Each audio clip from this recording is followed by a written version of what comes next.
remember where we had that conversation? We were drunk, weren't we? We were a little bit tipsy in India. Yeah. And then we were like, yeah, let's do it. Let's do it. Let's just go full on in. Yeah. Let's do it.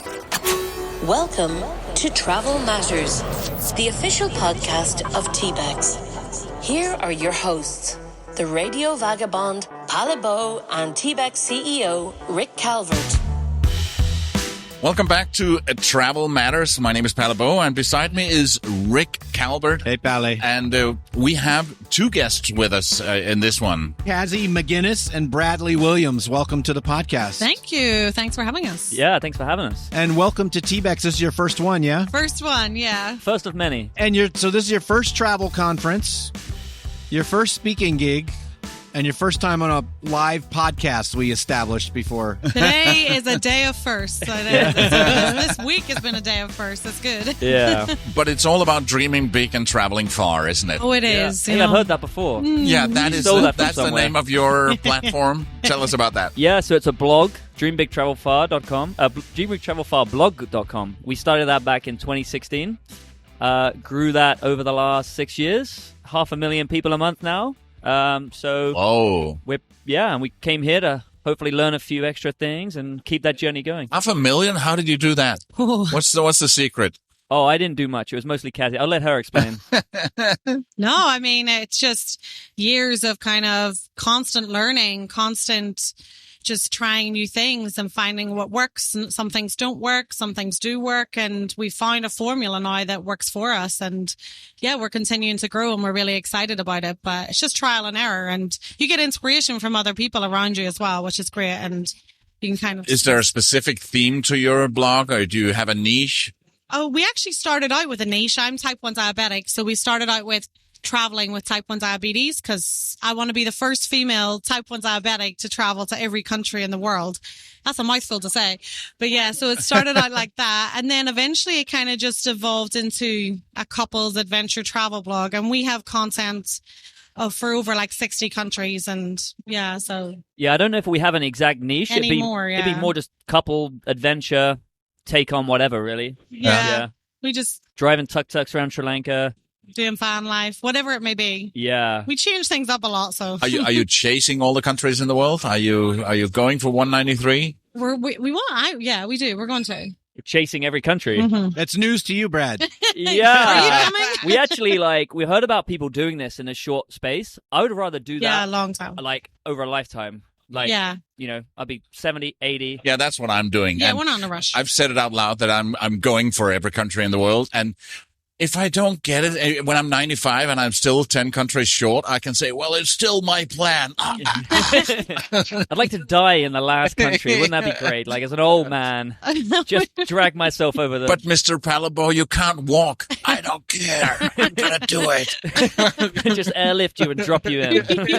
Exactly. It could work. I'm sorry. How many countries have you been to now? Oh, about 60, 65, something like that. That's quite a bit in a pretty short amount of time. Yeah. Yeah, you could say that. We try and average at least a few weeks to a month in each country, so we can kind of feel like we've been there and actually done it. Right. Yeah, we try to see as much of a country rather than just visit one area. But sometimes it's hard on time. But yeah, we've done quite a bit. We've been pretty lucky. And you're full-time nomads, or do you go home? So we pretty much go away for 2 to 3 months, then we would come back, and then we would go away. But you do have a home. We don't. We recently bought a boat, so we will have a home. You bought a boat? We bought a boat. By the way, we were talking the other day about your boat. I remembered the name of the YouTuber that I was trying to recall. It's called Cruising the Cut. Okay. So if you don't know him, go check him out. Yes. Okay, Sure. we'll check He's that got out. great boat content in the UK. Yeah. That's what we need to start consuming that. The boat for us, we'll do a bit of traveling. It's going to be a base, a lot of it. We'd go home for a week or two, stay with our parents, but when you're in your late 20s, that gets old. I get the impression they want us to move on a little bit too. So the boat is a bit of traveling, bit of a base. Yeah, it'd be good to have somewhere to put our stuff. People are getting annoyed at the boxes, so. We should vlog it, actually. Yeah, it could be funny, because we know nothing about boats. See more on tbexcon.com/podcast. So let's go back to the beginning. So did the blog and your social media creation start at the same time you started traveling, or did traveling come first and then? We were in uni, 2016. We knew we wanted to travel. We were like, we're going to South America. That was a given. And then we were like, we kind of read about these bloggers who were kind of, doing it, getting good traffic, and maybe even making a bit of money. We were like, let's just start a site and give it a go, see how it goes. It took a couple years before it then became a serious, something that could sustain our travels. So yeah, it's been there from the beginning, but yeah, we didn't use it as much. You weren't as serious about it when you started, like you were trying, but. Yeah, it was kind of like we still had to make money. So we were doing copywriting on the side. We were doing digital nomad jobs. And then when we were in Sri Lanka in about 2018. End of 2018. We just spoke to each other and we were like, shall we just go 100% on this blog and just go for it? And we did. And it's eventually, it so started about 2 years in. 2 years in, yeah. Remember where we had that conversation? We were drunk, weren't we? we were a little bit tipsy in India. Yeah. And then we were like, yeah, let's do it. Let's just go full on in. But it was the best decision we made because now, it's grown more than we could ever imagine. And we've built a full business around it. So it's great. It was a big leap of faith at the time. But yeah, looking back, it was great. Yeah. But that's what Jason Kim talked about in his opening keynote. Just get started and just do it, Just do it, yeah. That's one lesson we've embraced, yeah. Like an opportunity, like maybe building on a similar theme, but by doing stuff, you don't know what's going to happen. Like that's why we spoke here. It was like, great, who knows what's going to happen as a result? Like, just give it a go, and just see what sort of comes of it, yeah. Right. So you guys talked about how to scale your travel blog with global media features. What is that? Again, that's the title that Shane came up with, right? Actually, no. We tweaked it a little bit, yeah. Because he's legendary for giving it some long titles. I think the first one he did was a little long, but so it could have been longer, I think it was, but we tweaked it. But yeah, that's basically all about how you get featured in like Business Insider, Forbes, CNBC, these big publications, and kind of what they can do for your website in terms of traffic, in terms of building your brand, in terms of just new opportunities. So yeah, we kind of spoke about that and it went well. So. It was something that was really big for us, transitioning from sort of 100,000 people a month blog to the 500,000 mark. It was sort of one of those big steps we took. Yeah, it was a big pivotal moment for us. So it worked for us. So we wanted So how did you guys work with them? What, you just randomly email somebody at the BBC and say, hey, feature us, or what did you do? Yeah, I mean, there's it's quite a straightforward process, but yeah, you got to kind of find the right people. You got to pitch them right, come up with the stories, give them stories that they want to share. And it's a kind of good way to kind of get your message out there as well, like what makes you unique. So we did a lot of van life stuff, and we wrote a lot about van life. And as a result, we got a lot of people interested in van life, then following our journey and messaging us. So it's a good way to connect with people who otherwise wouldn't be familiar with you. Did you get the first person you pitched, or did it take a few tries before you? So my tip is always start local, because local publications are excited when someone local does something amazing. So we had a lot of success with that. We ended up getting 6 local publications in a very short space of time. So no, it was a good first run, and then we kind of tailored it and got better at pitching and stuff. And you leveraged each one to get another one, right? To some extent, yeah, for sure. Kept it fresh, pivoted it, and grew. Yeah. Because that's what I did many, many, many years ago, was get the first big interview, and then you go to another person, say, well, I just interviewed this person, and they say, yeah, and then you say, I've interviewed these 2 people, and next thing you know. Yeah, that's kind of our thought. One of the reasons we started doing what we were doing was in 2016, we read all these articles from the likes of Wide Travel Blog, who's here, but also, other big names from the past, or still big names. They had all these big articles in Forbes. And then a couple of years ago, we were like, why aren't people writing about us? We're doing some pretty wacky stuff. Why don't they want to write about us? So we were like, okay, maybe because there's more people out there doing this, that they no longer have to reach out to you. You got to reach out to them. So we were like, let's just give it a go. And now it's easier for us to get great guests on this podcast, because we can say we just interviewed you guys. We just fly them to Greece and then they come on the podcast. Oh, yeah. Yeah, you just got a captive market. Yeah. Well, you mentioned Kaz from Why Travel. Were there bloggers, particular creators that you 2 looked up to when you started? They're like, oh, we want to be like them? Or people you were familiar with before you started, or maybe even helped you plan your travels? I mean, I guess one of my big ones was Kirsten from The Blonde Abroad.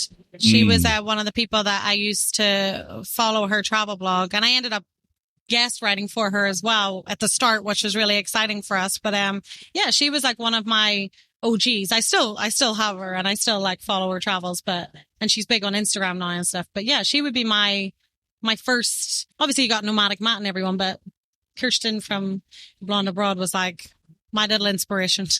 Yeah. Anybody else for you, Brad? The Broke Backpacker actually went to the same university as us. Yeah. Oh. So in 2018, we actually made contact with him. We were on one of these Facebook groups. I can't remember what. And I was like, I knew who he was. I was like, this guy's huge. Like, we're like small fry, like compared to this guy. And then when he started chatting back and forth to us, I was like, oh, this guy's a real person. Like, yeah, I asked him some questions. He was really open and honest. And then from that, we actually grew a lot with some of his advice and kind of involving ourselves more in the community. So I'd say him, maybe, to some extent. Will Hatton. Yeah. So this is your first TBEX. What's your impression being here? I honestly, it's great. I don't know why we didn't do it sooner. So that's one of the things. It was always kind of, we'd heard of TBEX, and it was a lot to do with timings because we traveled so much. It didn't always work out. So once we knew we could come to this one, we were like, yeah, let's do it. And I don't know, it's just such a great way. It is just to kind of immerse yourself in the whole blogging, the whole travel community. And it's great just being able to talk, to meet other people, because we haven't, despite doing this for so long, we haven't met a lot of people face to face who do what we do. So it is really nice to be like, yeah, you do this, and oh, right, it's like that, and just kind of like be able to connect stories and stuff. Does that mean that this is not the last one? It's not the last one. We've just been talking about it. We'd be more than I want to do it again. We want to speak again. Yeah. Yeah. It was good because that was really helpful as well. It really did like push us out of our comfort zone, but we were excited because we're passionate about what we do and we want to give people value. So, and we hope that we did give people value. But we'll definitely come back. It's kind of reinforced, I guess, like what we're doing and we are part of a bigger community. And as I say, if we'd come to this earlier, I think it would have saved us a couple of years in the wilderness, as it were, kind of not really knowing what we were doing or if it was the right decision. So I'm glad we have, but I wish I could go back in time and tell us to do it earlier. Yeah, back in 2017. Yeah. Was there any moment in your career where you looked at each other and said, we're real professionals now? Like we've made it now. I don't even, have we made it now? No, I think for me, it was like kind of when we started building a team and it wasn't just us two anymore. And we started actually having team members. That's a business. Stuff. That's a business. And I was kind of like, wow, like we're a full on business now. Like this is no baby blog. We're like doing stuff and that's exciting. And I still love that. I love that we run our own business and I love that we're doing it with something that we love to do, travel. It's still crazy that you can make a living out of this. It's amazing. So I'm just like, yeah, it's very exciting. Yeah, because once we stopped thinking about it as a blog and started thinking about it as a business, I think I first come across that quote in like 2019 or something like that. And then I was like, oh yeah. Because, when you tell your friends back home I have a travel blog, they're like, oh good for that's you. Fun. That's nice. Good for you. Pat in the back. And now I'm like, you know what? Like, this is a real business. This is us. This is going to endure. Like, Right. we're growing something here. So Yeah. I agree. Yeah, maybe once you got that first sort of assistance, that first team member came on board, like to help us with things. Yeah. But it's almost like being asked, are you grown up? Because for me, I was in my 40s before I really felt, yeah, I'm probably there now. Yeah. It's not, and when it comes to what I do, I know that I'm pretty good at what I do, but I can always be better and I always strive to be better. So I don't really feel I'm there yet. Okay. Oh, yeah. yeah. I can agree with that. Yeah. There's so much to do, but that's the great thing about it as well is it's always changing. So you have to be able to adapt. And so there's always something to learn and there's always something new to try and you get no rest. You can't settle, but it's fine because it's fun and it's exciting and it allows you to kind of design a life that you want, which is a real beauty, Yeah. Where's your travel taking you in the rest of this year? So we're slowing down a little bit. So we just got back from finishing a year trip from Canada to Ushuaia, Argentina in our camper van. So that was, wow. yeah, That that was a was a big trip. big trip. So we've just finished that, and our van is currently on a shipping container back to the UK. We're taking a few months so there's a lot of, my brother's getting married this summer, as is two of our other closest friends. So we're taking a few months to regroup, collect our thoughts. And then we know that in October, we're going to Iceland. We're doing a whole month in Iceland. We can't wait. Yeah, we're going to do that. Are you bringing the van there as well? We could do. You've looked into it, but I think we'll just do a rental. She's not built for that kind of climate. She might. At that kind of year. She's not. Yeah. Francis Tappan probably has a used rental car he can give you in Iceland. Yeah. Okay. Yeah. I don't know if he Perfect. is another TBEX speaker, and he wrecked his rental car a couple of times when he was out Really? there. Oh my god! Well, here's the Slid problem. off the road. Here's the problem. Like since we've been like van lifing it, we don't want to travel. And like if we go to a country, we want to have a van. Like we love it. We love the freedom that allows. So I think we'll try and rent one when we're up there, or work with a company maybe. I don't know, like some sort of 4x4, so we can really get out into the wilderness. I was just in Iceland last year, and it's quite pricey. So, but so beautiful. I only wish I had more time. I wanted to do the entire ring road. We want loads of time. We don't want to feel rushed. Exactly. We want to really soak it all in. But it's so true. After a big trip like the one you just did, you want to regroup and get the hunger back. 100%. Yeah, definitely. You have to stay hungry. Yeah, You do. And we've also got a lot of work to do. We got so much content to put out We there. want to work. This is what we said. We want more time to work. So we were like, let's just take a few months and work. We do 60 countries, take a break. 60 countries, take a break. Yeah. I mean, it could work. Yeah, No, I don't know. I'm not getting any younger. Oh, come on. Look at me. I started doing this when I was 51. So Okay. it's never too late. Yeah. 5 years ago. 7. No, yeah. Yeah. Cazzy and Bradley, both of you, thank you for coming. Thank you for having me. speaking. Thank you. Thank you for being on the podcast. Thanks for having us. No problem. And you did very well on the podcast. Woo. Thank you. All right. Cheers. Happy birthday. You've been listening to Travel Matters, the official podcast of TBEX.